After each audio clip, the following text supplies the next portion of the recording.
अयोध्या के श्री राम जन्मभूमि मंदिर के दर्शन का सौभाग्य तो आपको 22 जनवरी के प्राण प्रतिष्ठा समारोह के समय मिलेगा ही। लेकिन आइए उससे पहले आपको अयोध्या धाम के दर्शन कराते हैं। ये है अयोध्या का सरयू नदी पर बना घाट। ये है नवनिर्मित अयोध्या धाम एयरपोर्ट। ये है पुनर्निर्मित रेलवे स्टेशन।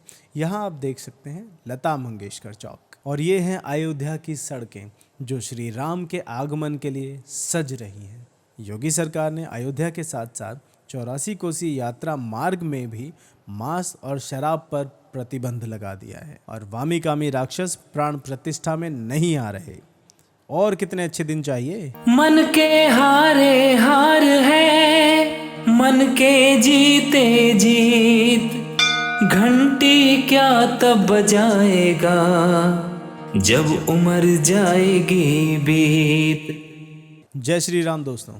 जब शुभ घड़ी आ रही होती है तो सब कुछ अपने आप ही शुभ होने लगता है। सब समस्याओं का हल और सारे प्रश्नों के उत्तर अपने आप सुलझने लगते हैं। अयोध्या में श्री राम जन्मभूमि पर भव्य मंदिर में प्राण प्रतिष्ठा का समारोह जैसे जैसे समीप आता जा रहा है वैसे वैसे चीज़ें अपने आप अपने स्थान पर पहुंचनी शुरू हो गई हैं। हिंदी में बोले तो things have started to fall in their place. Tamil Nadu से विशालकाय घंटे अयोध्या पहुंच रहे हैं। नेपाल से माता जानकी जन्मभूमि का पवित्र जल आ रहा है और राजस्थान से 6 रथों में शुद्ध घी पहुंचाया गया है और देश के हर कोने से अपने आराध्य को अर्पित करने के लिए कुछ ना कुछ भेजा जा रहा है। अयोध्या नगरी दुल्हन की तरह सज रही है। न केवल प्राचीनता बल्कि आधुनिकता का भी उत्सव मनाया जा रहा है। जो लोग कहा करते थे कि मंदिर बनने से रोजगार थोड़े मिल जाएगा, अब वो गिन रहे हैं कि 35,000 करोड़ के निवेश से अयोध्या में कितने रोजगार उत्पन्न हो चुके हैं और कितने उत्पन्न हो रहे हैं। 240 करोड़ रुपए का रेनोवेशन करके अयोध्या रेलवे स्टेशन को भी नया कर दिया गया है। केवल कलेवर नया नहीं है, नाम भी नया है, अयोध्या धाम। नया एयरपोर्ट जो बना है उसका नाम भी अयोध्या धाम है और साथ ही महर्षि वाल्मीकि का नाम भी जोड़ दिया गया है। राम की पैड़ी घाट जो पहले ही पर्यटकों के आकर्षण का केंद्र बन गया है अब और भी सुंदर रूप में नजर आने वाला है। यदि आप जल चढ़ा दें, आरती पूजन करते हैं, फिर वो पत्र चढ़ा दें तो आप जानता मंगलमय सकल कामनाएं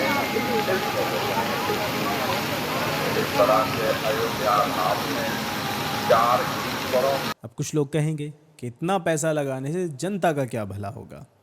उन्हें बता दें कि काशी विश्वनाथ में इस वर्ष 8.5 करोड़ से अधिक श्रद्धालु आए हैं और काशी गोवा को पीछे छोड़कर देश का सबसे बड़ा पर्यटक स्थल बन गया है। गोवा में 3.5 करोड़ लोग आए हैं।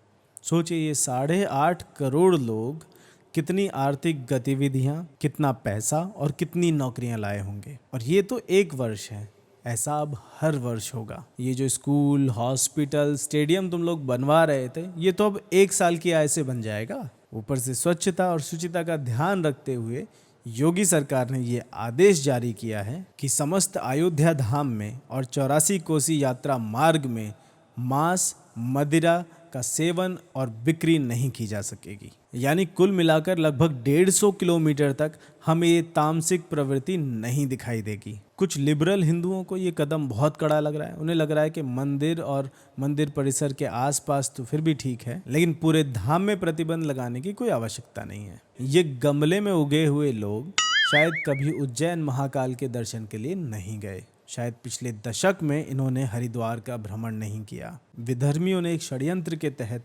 पूरे हरिद्वार में मांस की दुकानें बिछा दी हैं जहां खुले में ये गंदगी परोसी जा रही है। उज्जैन में प्राचीन मंदिर मार्ग में दोनों ओर शांति प्रिय लोगों की दुकानें हैं जो यही काम करते हैं। अयोध्या में पहले से ही ये वायरस होने और पास में फैज़ाबाद जैसे हरे भरे स्थान होने के कारण योगी सरकार का जो ये निर्णय है वो सर्वथा उचित है। अब बात आती है 22 जनवरी को होने वाले कार्यक्रम के अतिथियों की। देश भर से हजारों की संख्या में साधुजनों को अनुष्ठान के लिए आमंत्रित किया गया है। सभी अखाड़ों, सभी मठों और सभी संप्रदायों को बुलावा भेजा है। सामाजिक क्षेत्रों से भी बड़ी हस्तियां आमंत्रित हैं और राजनीतिक क्षेत्रों से भी। लेकिन वहां से भी शुभ संकेत आने शुरू हो गए हैं।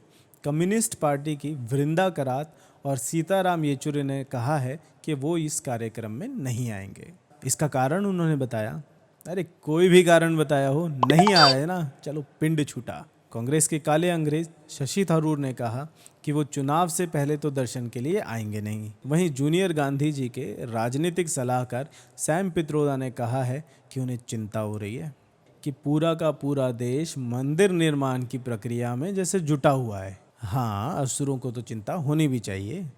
इटली वाली माता सुना है आने वाली हैं, लेकिन ये भी अच्छा है, एक आधा नज़र बट्टू भी होना चाहिए, बुरी नज़र से बचाव हो जाता है। लेकिन सबसे बुरा हाल तो नमाजवादी पार्टी का है, जिसके बाप के हाथ कार सेवकों के खून से रंगे हुए थे। उसकी पुत्र वधू डिम्पल यादव कह रही हैं, हमें निमंत्रण मिलेगा तो हम तो ज़रूर जाएंगे। ऐसी हालत हो गई है धर्मद्रोहियों की। उधर उद्धव सेना के सिपह सलार संजय राउत कह रहे हैं कि हम तो इस अनुष्ठान में नहीं जाएंगे, इसके बाद जाएंगे। आज बाला साहब यदि जीवित होते तो मुक्का मार के उनके बयान का स्वागत करते, पर चलो, अपने कर्मों का फल उद्धव सेना को यही भुगतना पड़ेगा।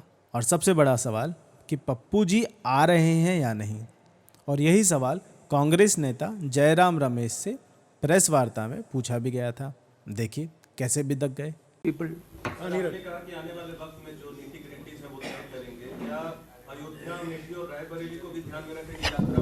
यात्रा के बारे में रूट ऑफ द यात्रा we will give in details. आपको जवाब दे।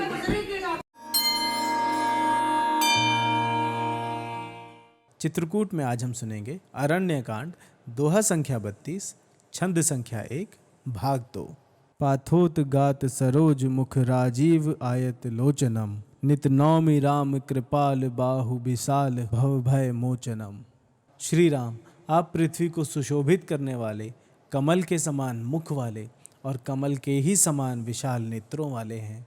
आप विशाल भुजाओं वाले, जन्म मरण के भय से मुक्त कराने वाले कृपालु राम को मैं नित्य नमस्कार करता हूँ। आज की राष्ट्रनीति की बात है राम भक्तों के नाम। हमारे पवित्र धाम प्रायः ऐसे दुर्गम स्थलों पर बने होते हैं जहां पहुंचने के लिए बहुत तप और परिश्रम करना पड़ता है।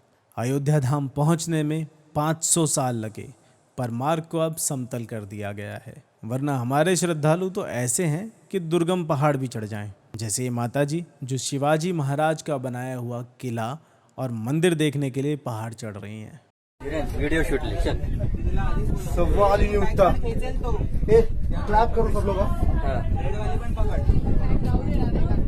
सुपर।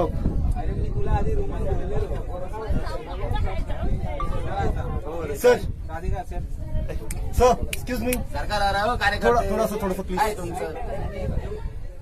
बॅग ओले सरकार बोला 2 मिनिटं थोडा निळा शर्ट मला शूटिंग घ्यायची। आवाज द्या जरा घोषणा द्या।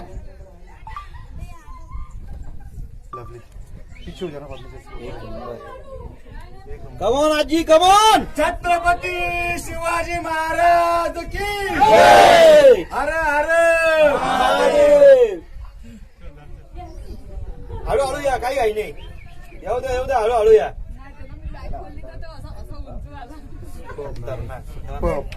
अगर आप भी राक्षसों को अयोध्या से बाहर रखना चाहते हैं तो कृपया हमारे पेजेस को लाइक, शेयर और सब्सक्राइब अवश्य करें, क्योंकि खुशियां बांटने से बढ़ती हैं।